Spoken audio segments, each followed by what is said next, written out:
Lions and tigers and camels and leopards.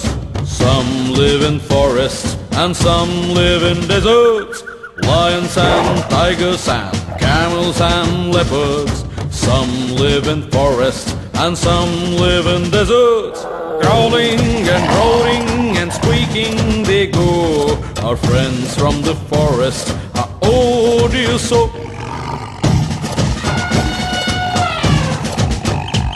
There's so much to know from them, so much to find out. Their mysteries and stories, adventures and hideouts. There's so much to know from them, so much to find out. Their mysteries and stories, adventures and hideouts. Moments happy and sad, laughter and blues. They're all in it together whenever they choose. Friends from the forest, hissing and croaking. Friends from the forest, laughing and joking. Friends from the forest, we love you so. Friends from the forest, you owe you so. Friends from the forest, hissing and croaking. Friends from the forest, laughing and joking. Friends from the forest, we love you so. Friends from the forest, you owe you so.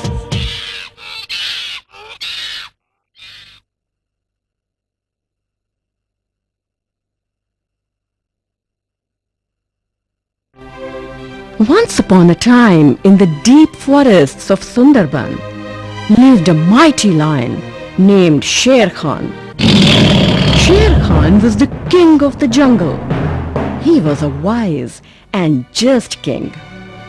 The jungle was prosperous and peaceful under his rule. He ruled his kingdom from his cave on a high mountain. He held court in his cave every evening with his courtiers and solved the problems of his subjects. The main advisors in his court were his prime minister, the fox, his defense minister, the leopard, and his food minister, the crow. Each advisor had his own duty to perform in the court. The fox advised him in matters of administration. The leopard advised him on matters of security and defense. And finally, the crow was responsible for the food supply in the kingdom. The kingdom was prosperous and peaceful under the rule of the king. All the animals were safe and secure. There was plenty to eat. Rivers flowed through the forest, providing cool drinking water. Lush green grass grew in the forest, providing plenty of food to herbivorous animals, who in turn provided healthy prey to carnivorous species. Everything went on smoothly till one summer when famine hit the forest. For months together, the forest did not receive a single drop of rainfall. The rivers dried up, trees and plants withered. Herbivorous animals began to die of starvation. The king was helpless. As time passed, even the king began to lose health. One day, when the king had not eaten in days, his food minister, the crow, came to him. Oh, master! I have good news for you! At a time when there was hardly any animals remaining to eat in the forest, I have found a healthy camel on the other side of the forest! The leopard was quick to react. You should have your eyes checked, Crow. Firstly, camels never live in these parts of the jungle. And secondly, even if you did see one, how can he be stout and healthy after 2 months of famine? Cunning Fox responded to this. Well, I don't know if he has actually seen a camel. But it is not impossible to see a healthy camel even after 2 months of famine. Why do you say so? roared the lion. The fox replied, Not so strange, sir. You see, camels are desert animals. They are used to living in desert-like conditions without food and water for days. They have humps in which they store food and water which nourishes them for months when they have to travel in the desert without food and water. The lion thought about it for a moment. Well, in all probabilities it seems like Mr. Crow has actually seen a camel. In the existing circumstances, when we are all so hungry, it does not harm us to go and see for ourselves. Tomorrow early morning, before the sun rises, we shall set off in search of the camel. Yes. And so, at dawn the next morning, the lion set off with his entourage, the fox, the crow, and the leopard to search for the camel. They walked for hours and hours, but there was no sign of the camel. The sun came up and started beating down hard on the already parched land. After hours of walking, the lion finally stopped. We have been walking for hours. Now leave aside finding a camel. I have not seen any sign of life in this part of the forest for the last 2 hours. I think we should turn back now. If not, we will die of heat and starvation. Come on, turn around everybody. The fox and the leopard promptly turned around. They too were in no mood to pursue this wild goose chase. But the crow was hesitant. Why don't the 3 of you rest here for a while? I am not tired. And I can cover a lot more area if I fly than what you can by walking. I will quickly fly over those trees there and come back with some good news for you, sir, said the crow to the lion. The lion was hesitant, but he relented anyway. All right. I will give you a last chance. But come back soon. I do not want to stay here for longer than I have to. I'll be back in a few flash, said the crow as he flew off in search of the camel.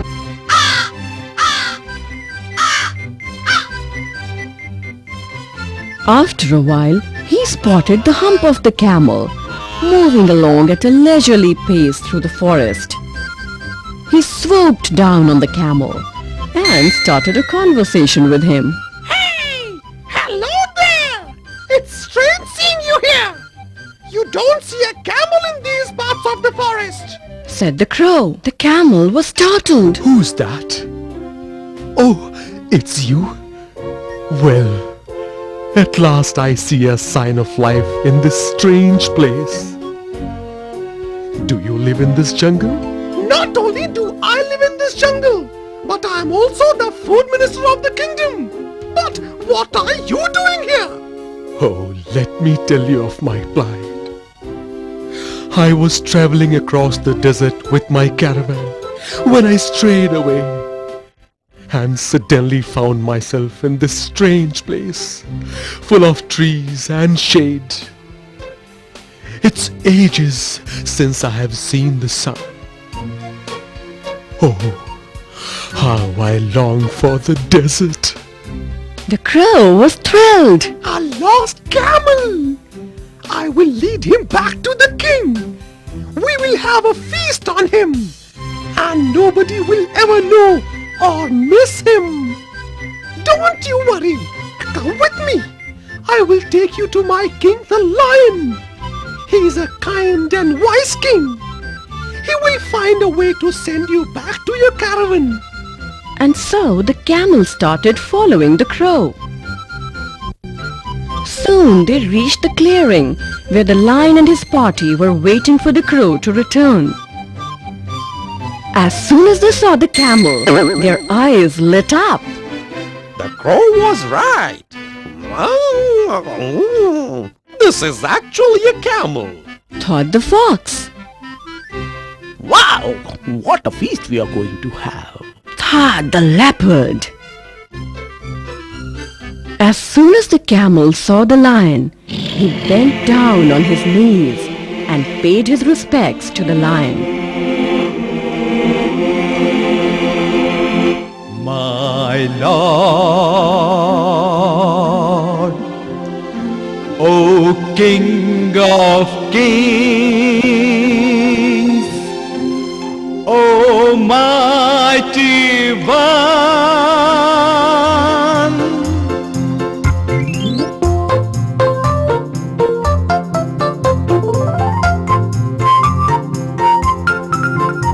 the stories of your valor and kindness can be heard far and wide.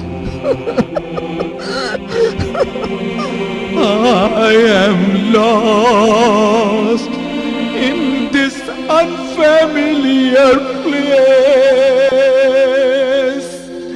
I seek your refuge, sir. Please give me shelter till I can find a way to go back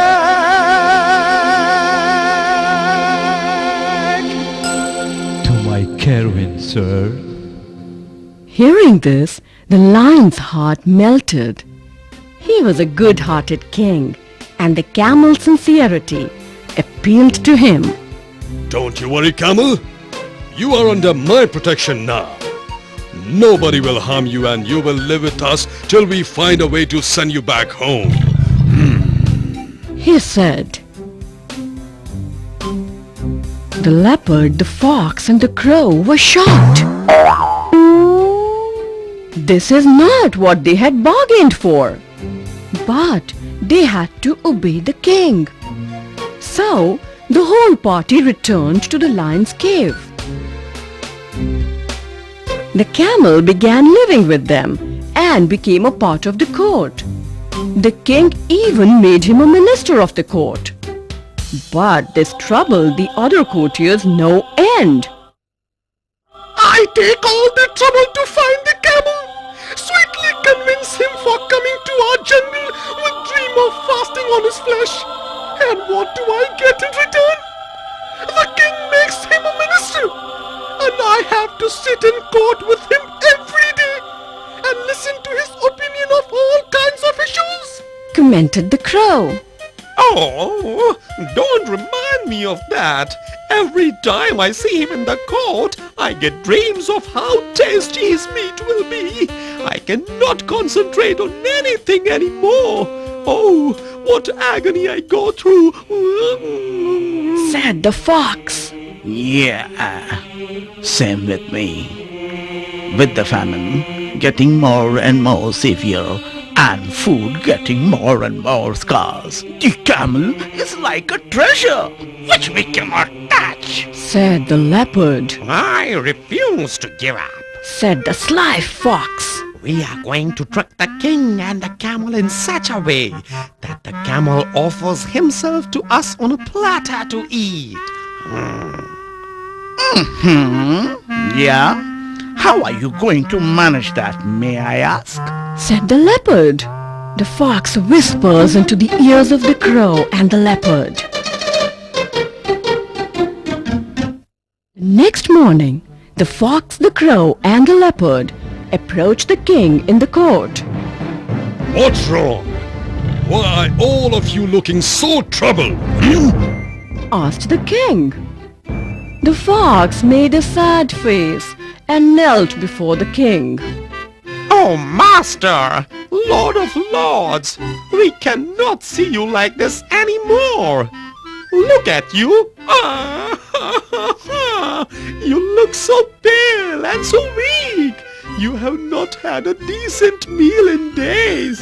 There is not a cloud in the sky. Heaven knows when the god will favor us with a few drops of rain. This looks like it will never end. Master, All of us has to die someday. But I want to die so that you can live some more. Please kill me. Please kill me and eat my flesh. I plead with you, sir. No sooner he said these words, the leopard protested. Oh, no. No. If somebody has to sacrifice his life, it will be me. I am a bigger animal than the fox. My meat will last longer. I want to prove my loyalty to you. Please do not disappoint me. Please let me lay down my life for you, sir. The crow interrupted. Oh, my lord! I am the food minister. I am responsible to provide you with food. Since I cannot get you food, please eat me. My flesh is not much and won't last long.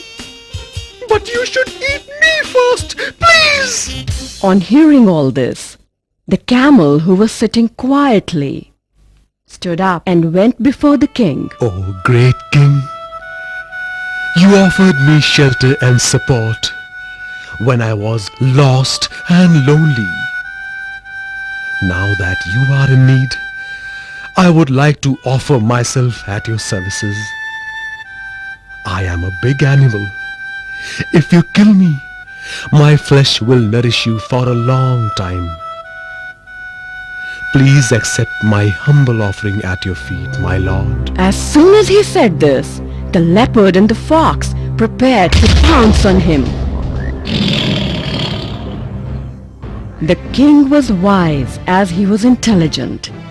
He understood what was going on. He gave a loud roar and stood up. Oh, I am most surprised with all your love for me. I cannot disappoint any of you. And so I am going to kill all of you one by one. First the fox, then the leopard, then you, Mr. Crow, and finally Mr. Camel.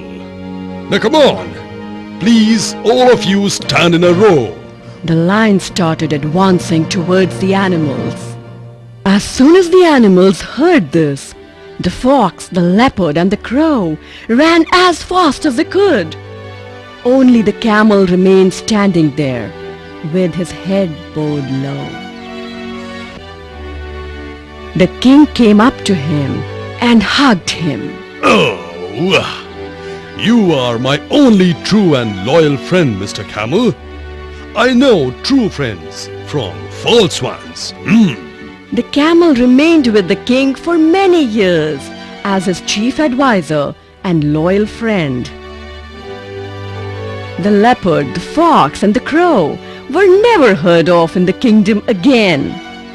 The famine ended with dark clouds spraying rain all over the kingdom. The rivers started flowing again. The trees bore leaves and fruits. Green grass grew on the pastures. Animals, big and small, lived in peace and harmony under the wise king rule for years and years to come.